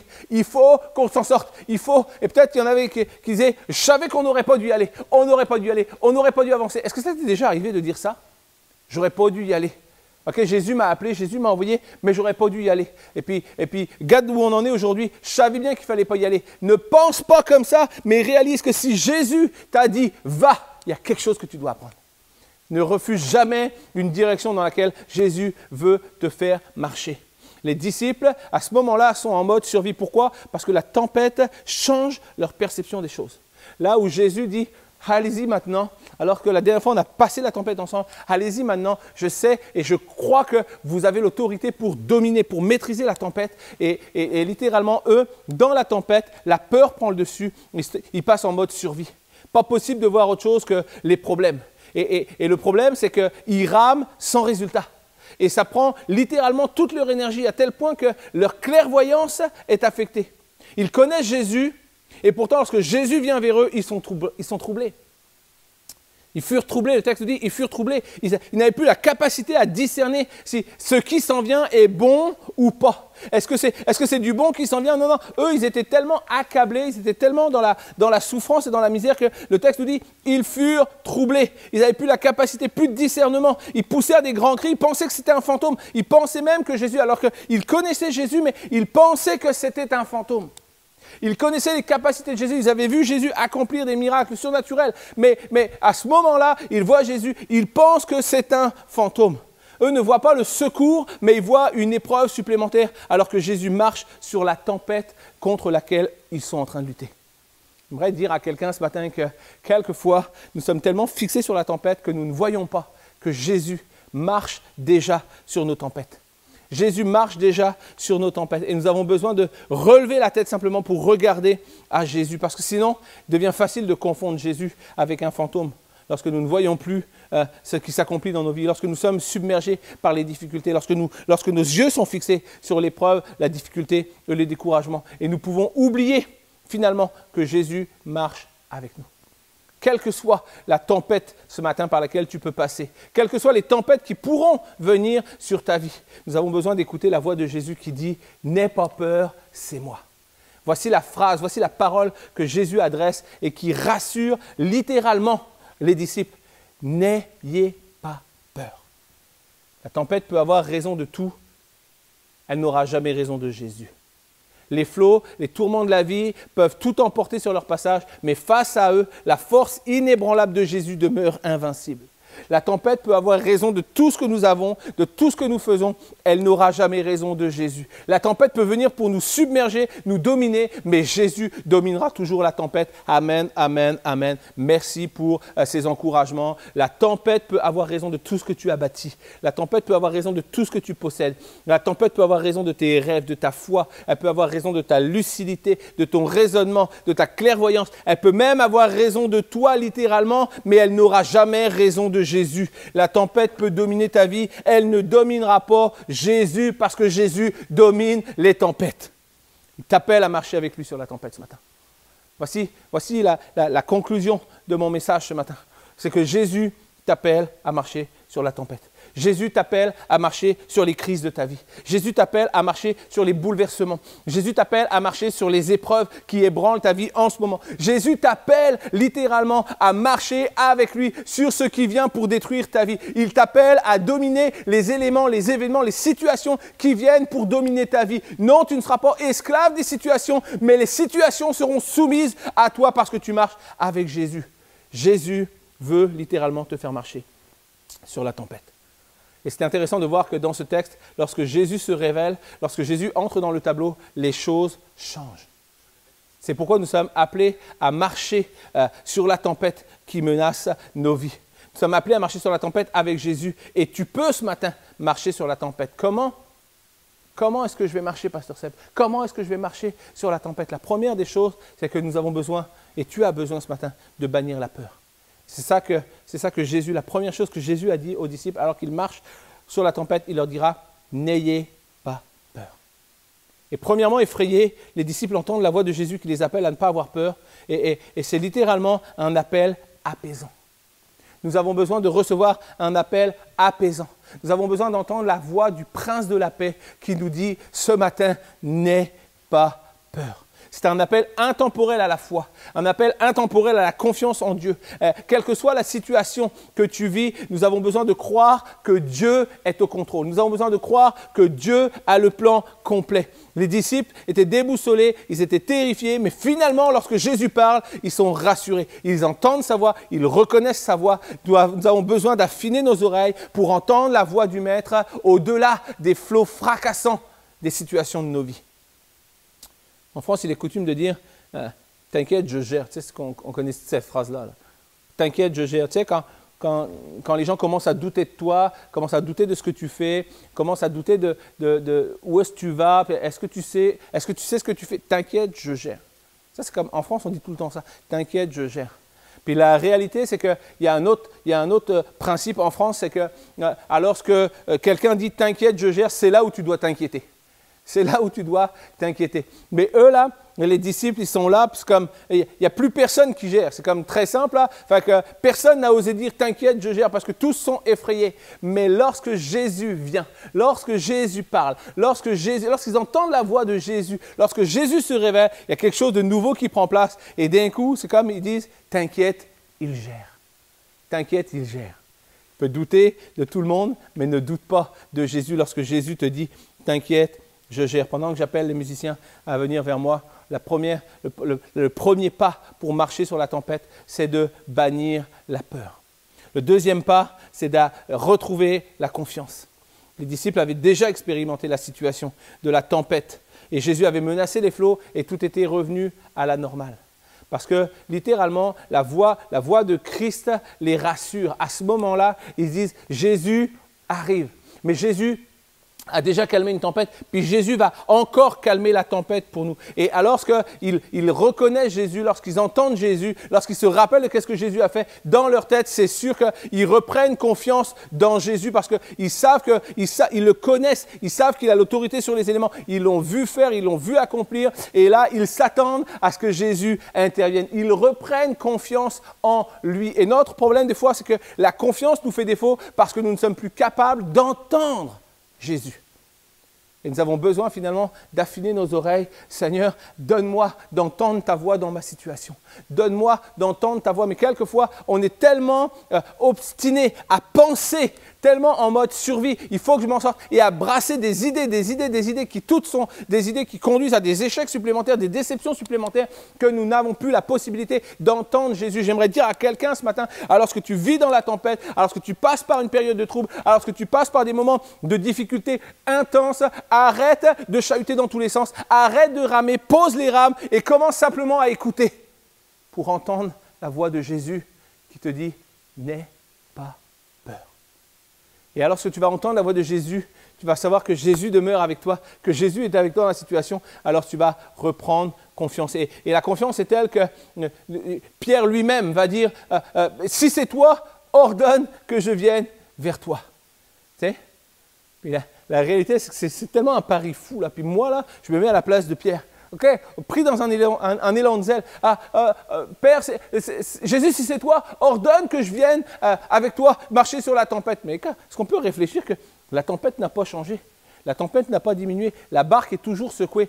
Mais Jésus est présent et Pierre reprend un tel élan de confiance que lui, il est même à dire « Moi, je vais sortir de la barque parce que finalement, c'est quoi l'endroit où on est le plus en sécurité? Est-ce que c'est d'être dans la barque avec Jésus au loin ou est-ce que c'est d'être marcher sur la tempête pour rejoindre Jésus? » C'est un défi qui est tellement grand.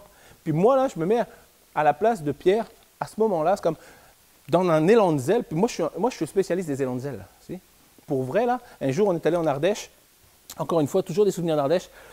Et quand on faisait notre canoë, puis là, j'ai vu comme des plateformes en pierre qui sortaient de la montagne, puis les gens sautaient. Tu sais, c'était pas haut, ça devait faire 3 mètres. Et moi, j'ai commencé à chauffer tout le monde. Oh, on ne sauterait pas là-bas et tout. Parce que, tu sais, comme des fois, tu dis que personne ne va le faire, donc tu passes un peu pour le héros, parce que personne ne veut le faire. Donc, toi, tu termines en disant, comme personne ne veut le faire, je ne le fais pas non plus. Mais finalement, tu es un peu le héros de la situation. Sauf que là, je dis, on ne sauterait pas là-bas. Puis tout le monde embarque dans l'affaire. Tout le monde dit, ouais, on va sauter. Puis tout le monde saute. Nos plus petits qui avaient 12 ans, ils sautent, tout le monde saute. Puis moi, je suis rendu comme à 3 mètres, comme pétrifié par la peur, puis je ne suis pas capable de sauter. Parce que quand tu es à 3 mètres au-dessus de l'autre, ça paraît tellement haut. Et là, je vous dis, pour vrai, j'ai tellement honte de raconter ce témoignage. Mais en même temps, on doit rendre l'honneur à qui honneur est dû. Fait que là c'est comme même Manu, qui n'avait pas sauté, qui lui était au loin dans son canoë, là, il dit les gars, après un certain, c'est vraiment long l'attente, là, Manu dit, je m'en viens, je vais te montrer. Puis moi je dis, les gars, c'est Manu, il va montrer que dalle, Manu il va juste venir, puis comme moi, il va regarder, il va faire, ouf, non, je ne saute pas. Puis là, Manu traverse à la nage, tu sais, dans une nage quasi excellente, là, il escalade les rochers, et là, il se présente à côté de moi, puis il me dit, comme ça, il saute. Et là, je suis rendu tout seul. Là. Tu sais, on s'entend que, quelquefois, entre l'excès de zèle et la mise en pratique, il y a tout un univers. Et Pierre, à ce moment-là, il dit, ordonne que je vienne avec toi. Puis Jésus dit, viens. Mais moi, si j'avais été Pierre, j'aurais dit, ok, Jésus, j'ai changé d'avis. Finalement, attends, oui, oui, c'est bien toi, je te reconnais. Viens plutôt dans la barque. Mais Pierre, lui, il va accomplir quelque chose de fou. Alors que la tempête est là, l'appel de Christ à le rejoindre, ça ne change pas la situation, ça ne change pas les conditions météo, ça ne change pas que la barque est secouée, mais lui, il va passer les jambes par-dessus la barque, il va commencer à marcher vers Jésus. Quelle est ta réaction lorsque Jésus t'appelle à marcher sur la tempête? Quelle est ta réaction lorsque Jésus t'appelle à ne pas t'inquiéter pour les soucis que tu as au quotidien? Quelle est ta réaction lorsque Jésus t'appelle à aller au-delà et de pardonner aux gens qui t'ont blessé, aux gens qui t'ont fait du mal, aux gens qui t'ont affecté? Quelle est ta réaction lorsque Jésus t'appelle à accomplir des choses qui te paraissent tellement insurmontables? Pierre a décidé, je passerai de l'autre côté de la barque parce que finalement ma sécurité première, elle n'est pas dans la barque avec un Jésus qui est au loin, ma sécurité première, elle est à côté de Jésus. Et quelquefois, on a toutes sortes de réactions lorsque Jésus nous appelle à accomplir des choses qu'on n'est comme pas prêt de marcher sur nos tempêtes. Mais j'aimerais te dire ceci, puis on va comme des fois commencer à dire, oui mais Jésus tu ne comprends pas parce que regarde, tu me demandes de pardonner à lui, mais voici ce qu'il m'a fait, voici comment j'ai souffert, voici ou Seigneur, ouais, tu me demandes de ne pas m'inquiéter parce que j'ai des problèmes de finances, je suis à découvert, je ne peux pas payer mes factures, mais oui, regarde, comment je vais faire pour ceci, pour cela. Arrête d'expliquer les éléments à Jésus. Arrête d'expliquer les éléments de ta situation à Jésus. Il les connaît, les éléments, parce qu'il marche dessus. Il marche sur ta tempête et il t'appelle. Il t'appelle, dit viens, vas-y, viens. Il t'appelle à marcher avec lui sur les tempêtes de ta vie. Entends ce matin l'appel de Jésus à marcher sur les tempêtes et marche, littéralement, sors de la barque, sors de ta situation, commence à marcher sur les éléments qui viennent pour détruire ta vie afin que tu puisses les dominer, les surmonter et rejoindre Jésus là où il est, là où il t'appelle. Nous avons besoin lorsque nous voulons marcher sur les tempêtes, nous avons besoin de bannir la crainte, nous avons besoin de regagner la confiance dans celui qui est avec nous, celui qui nous appelle à dominer les tempêtes et nous avons besoin de garder les yeux fixés sur lui. Nous avons besoin de garder les yeux fixés sur Jésus. Littéralement, nous avons besoin de regarder à lui et non plus à la situation que nous vivons. 1 Pierre 5,10 nous dit ceci, « Le Dieu de toute grâce qui vous a appelés en Jésus-Christ à sa gloire éternelle. Après que vous aurez souffert un peu de temps, il vous perfectionnera lui-même. » Ce n'est pas quelqu'un qui va te perfectionner, ce n'est pas le pasteur, ce n'est pas le message que je t'apporte qui va te perfectionner. C'est Dieu lui-même qui va te perfectionner, il va t'affermir, il va te fortifier, il va te rendre inébranlable. Est-ce qu'on peut donner une main d'acclamation juste pour le Dieu qui veut te rendre inébranlable ce matin? Sa puissance est parfaite, son autorité est parfaite. Il t'appelle à devenir inébranlable. Il t'appelle à marcher sur tes tempêtes parce que les tempêtes de la vie, elles sont inévitables. Et parfois, elles sont, comme je le disais, elles sont permises par Dieu parce que Dieu veut nous parler, Dieu veut nous équiper, Dieu veut nous former. Et les tempêtes, ça peut être des défis financiers, ça peut être des problèmes de santé, des conflits relationnels ou tellement d'autres choses. Mais au cœur de ces tempêtes, alors que tu marches dans ces tempêtes, Dieu t'appelle à faire preuve de foi, à garder les yeux fixés sur Jésus. Et alors que tu gardes les yeux fixés sur Jésus, comme Pierre, tu vas pouvoir sortir du bateau et marcher sur la tempête vers Jésus. Vers Jésus. La puissance de ce message, la conclusion de ce message, c'est de réaliser que Jésus ne nous appelle pas juste à être dans la barque, secouru par Jésus, mais Jésus nous appelle premièrement à passer par-dessus la situation que nous vivons afin de marcher vers lui. Lorsque tu gardes les yeux fixés sur Jésus, tu es capable de marcher sur les tempêtes de la vie. Mais lorsque tu permets à la peur, lorsque tu permets au doute de prendre le dessus, alors tu vas sombrer et tu vas t'enfoncer. C'est ce qui est arrivé à Pierre. Le texte nous dit que lorsque Pierre a commencé à regarder les éléments, marchant vers Jésus, tellement fier, tellement content, il marchait sur les éléments qui venaient pour le détruire et il est là, il marche et d'un coup il regarde aux éléments et la peur le gagne à nouveau. La peur le gagne à nouveau et ses yeux sont focus sur les éléments. Il commence à s'enfoncer et il appelle Jésus au secours. J'aimerais vraiment te démontrer la puissance et l'amour de Christ. Jésus n'a pas dit « Oh, je t'avais dit de venir, tu n'avais qu'à avoir la foi ». Non, il va lui dire, tu aurais dû avoir plus de foi. Mais la réalité, c'est qu'avant cela, Jésus va lui saisir la main.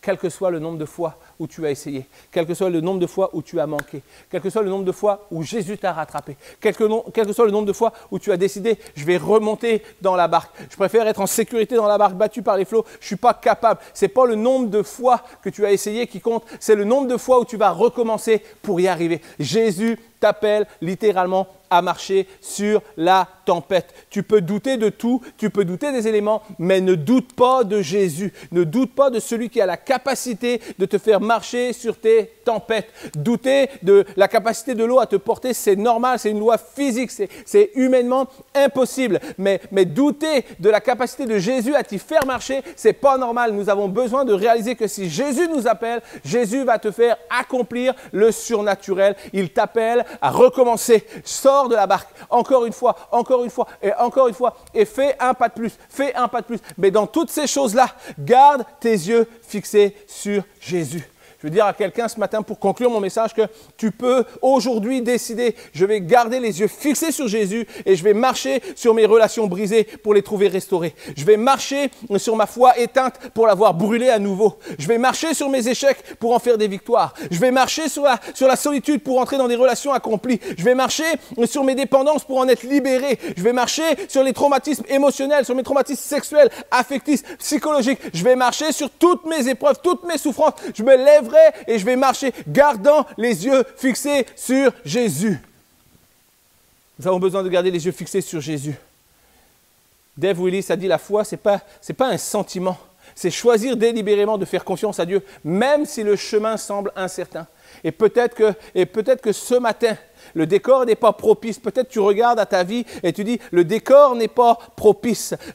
Les éléments ne sont pas parfaitement alignés pour que je puisse le faire. Peut-être tes pensées te disent que ce n'est pas possible, ce n'est pas réalisable, tu n'es pas en mesure de le faire. Mais la réalité, c'est que dans tout ce qui se présente autour de toi, tu as besoin de t'arrêter, d'écouter et d'entendre la voix de Jésus qui dit, n'aie pas peur, viens vers moi, littéralement, garde tes yeux sur moi, parce que c'est la clé, c'est de garder les regards sur Jésus au cœur de tes combats, de ta tempête. Ne regarde pas aux éléments sombres qui veulent te retenir, mais sors de la barque pour expérimenter le miracle. Regarder à Jésus, ça procure la foi, ça procure l'espérance et ça procure le calme au milieu de la tempête. Jésus t'appelle, encore une fois, n'aie pas peur, viens vers moi, et avec l'Église, nous pouvons dire un grand Amen, Amen et Amen.